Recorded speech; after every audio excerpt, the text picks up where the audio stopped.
Hi US welcome to Politicos news express at prime time. నేను మీ రాణి నాయుడు. ఈ రోజు ఇప్పటి వరకు ఉన్న అప్డేట్స్ ఏంటో ఈ బులెటిన్ లో చూద్దాం. బెట్టింగ్ కు పాల్పడి ఆత్మహత్య చేసుకున్న వాళ్ళ కుటుంబాలకు జగన్ పరామర్శ అని కాంగ్రెస్ ఏపీ అధ్యక్షురాలు వైఎస్ షర్మిల ప్రశ్నించారు. బెట్టింగ్ లో చనిపోయిన వారికి విగ్రహాలు కట్టడం ఏంటన్నారు. విజయనగరంలో ఏర్పాటు చేసిన మీడియా సమావేశంలో ఆమె మాట్లాడారు. జగన్ నిన్నటి బల ప్రదర్శనలో 2 చనిపోయారు. వారి మృతికి బాధ్యులెవరు? బల ప్రదర్శనలు చేసి ప్రజల ప్రాణాలు తీసే హక్కు ఎవరిచ్చారు? ఈ ఘటనపై ప్రభుత్వం చర్యలు తీసుకోవాలి, అలాగే కఠినంగా శిక్షించాలి అని షర్మిల అన్నారు. ఏపీలో దిగజారిన లా అండ్ ఆర్డర్ పాలన వైఫల్యాలు, మోసాల మధ్య చంద్రబాబు పాలన కొనసాగుతుందని ఏపీ మాజీ సీఎం జగన్ విమర్శించారు. చంద్రబాబు అరాచక పాలనకు వ్యతిరేకంగా మే 4న ప్రజలు, వైఎస్ఆర్సీపీ శ్రేణులు భారీ ఎత్తున పాల్గొని వెన్నుపోటు దినాన్ని విజయవంతం చేశారన్నారు. టీడీపీ నేతలు పోలీసుల వేధింపులతో ఆత్మహత్య చేసుకున్న నాగమల్లేశ్వరరావు కుటుంబాన్ని పరామర్శించేందుకు రెంటపాళ్ల వెళ్లా. బుధవారం కర్ఫ్యూ లాంటి పరిస్థితుల మధ్య నా రెంటపాళ్ల పర్యటన జరిగింది. అయినా కూడా విజయవంతమైంది. మా పార్టీ శ్రేణుల్ని పరామర్శిస్తే తప్ప సంఘీభావం తెలపకూడదా అని జగన్ ప్రశ్నించారు. మాజీ సీఎం జగన్ శవ రాజకీయాలు చేయడమే పనిగా పెట్టుకున్నారని టీడీపీ ఎమ్మెల్యే కన్నా లక్ష్మీనారాయణ అన్నారు. పల్నాడు జిల్లా రెంటపాళ్ల పర్యటనకు వస్తుండగా జరిగిన ర్యాలీలో 2 ప్రాణాలను బలిగొన్నారని విమర్శించారు. జగన్ అరాచక ర్యాలీతో సింగయ్య, జయవర్ధన్ రెడ్డి ప్రాణాలు కోల్పోయారన్నారు. సత్తెనపల్లిలో నిర్వహించిన మీడియా సమావేశంలో కన్నా మాట్లాడారు. ప్రజాస్వామ్యం గురించి జగన్ మాట్లాడుతుంటే ఆశ్చర్యంగా ఉందని విమర్శించారు. బ్రిటన్ మాజీ ప్రధాని Tony Blair institute for global change వ్యవస్థాపకుడు టోనీ బ్లేయర్ తో ఏపీ మంత్రి నారా లోకేష్ ఢిల్లీలో భేటీ అయ్యారు. పలు అంశాలపై వారు చర్చించారు. ప్రభుత్వ కార్యకలాపాలు, విద్యలో ఏఐ టూల్స్ వినియోగంపై సమాలోచనలు చేశారు.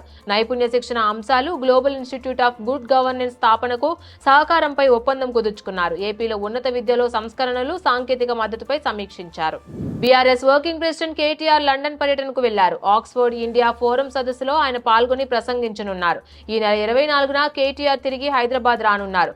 కాంగ్రెస్, బీజేపీ జాతి రత్నాలు, వారి ఆణిముత్యాలు అంటూ కేటీఆర్ ట్విట్టర్ లో ఓ వీడియోను షేర్ చేశారు. బీఆర్ఎస్ నేత క్రిషాంక్ పోస్ట్ చేసిన వీడియోను ఆయన రీపోస్ట్ చేశారు. తెలంగాణ సీఎం రేవంత్ రెడ్డి ఢిల్లీకి చేరుకున్నారు. ఉదయం ఆయన శంషాబాద్ విమానాశ్రయం నుంచి బయలుదేరి వెళ్లారు.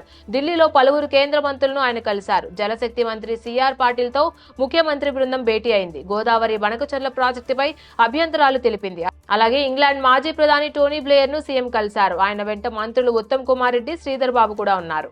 గుజరాత్ లో ఇటీవల జరిగిన ఘోర విమాన ప్రమాదం యావత్ దేశాన్ని దిగ్భ్రాంతికి గురిచేసింది. అహ్మదాబాద్ నుంచి టేకాఫ్ అయిన ఎయిర్ ఇండియా విమానం కొద్దిసేపటికే కుప్పకూలిన సంగతి తెలిసిందే. ఈ విమానానికి సంబంధించిన అత్యంత కీలకమైన బ్లాక్ బాక్స్ ప్రమాదంలో దెబ్బతిన్నట్లు తెలుస్తోంది. అందులోని డేటాను విశ్లేషించేందుకు, దాన్ని విదేశాలకు పంపించేందుకు సిద్ధమైనట్లు సమాచారం. ఈ సమాచారాన్ని అధికార వర్గాలు తెలిపినట్లు పలు మీడియాల్లో కథనాలు వెలువడుతున్నాయి. అమెరికాలో చదువుల కోసం ఎదురు చూస్తున్న విదేశీ విద్యార్థులకు అగ్రరాజ్యం గుడ్ న్యూస్ చెప్పింది. ఇటీవల తాత్కాలికంగా నిలిపివేసిన విద్యార్థి వీసా ఇంటర్వ్యూల షెడ్యూలింగ్ ను మళ్లీ ప్రారంభించింది. అయితే వీసా కోసం దరఖాస్తు చేసుకునే విద్యార్థుల సోషల్ మీడియా ఖాతాలను తప్పనిసరిగా తనిఖీ చేస్తామని వెల్లడించింది. ఈ మేరకు అమెరికా విదేశాంగ శాఖ తాజాగా మార్గదర్శకాలు విడుదల చేసింది. సోషల్ మీడియా వెట్టింగ్ ను తప్పనిసరిగా చేస్తూ వీసా అపాయింట్మెంట్ ప్రక్రియను పునరుద్ధరించింది. ఇరాన్ క్షిపణులు నేడు ఇజ్రాయెల్ పై విరుచుకుపడ్డాయి. ఈ క్రమంలో బీర్ షేవాలోని సొరక ఆసుపత్రిని తాకాయి. ఈ దాడిలో చాలా మంది తీవ్రంగా గాయపడ్డారు. క్షిపణి కారణంగా ఆసుపత్రి తీవ్రంగా దెబ్బతిన్నట్లు దాని ప్రతినిధి వెల్లడించారు. దీంతో చికిత్స నిమిత్తం బాధితులు ఎవరూ తమ వద్దకు రావద్దునని సదరు ప్రతినిధి అభ్యర్థించారు. ఇజ్రాయెల్లోని ప్రముఖ మెడికల్ సెంటర్లలో ఇది కూడా ఒకటి. భారత క్రికెట్ జట్టు జూన్ 20న వరల్డ్ టెస్ట్ ఛాంపియన్షిప్ కొత్త సైకిల్ ను ప్రారంభిస్తోంది.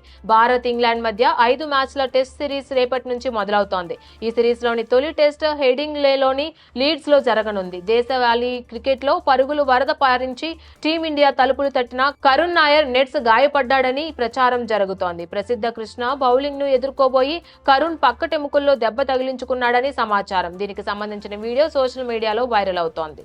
కోలీవుడ్ నటుడు ఆర్య నివాసం, వ్యాపార సంస్థలపై ఐటీ ఆకస్మిక దాడులు చేసినట్లు తమిళ మీడియాలో కథనాలు వస్తున్నాయి. ఆర్య నటుడు మాత్రమే కాదు, నిర్మాత కూడా.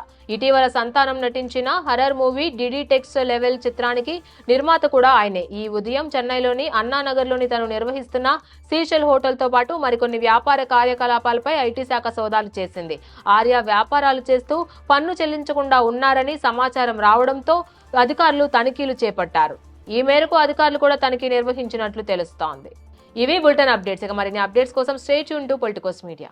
Please subscribe to the channel and download the Politicos app from the links in the description.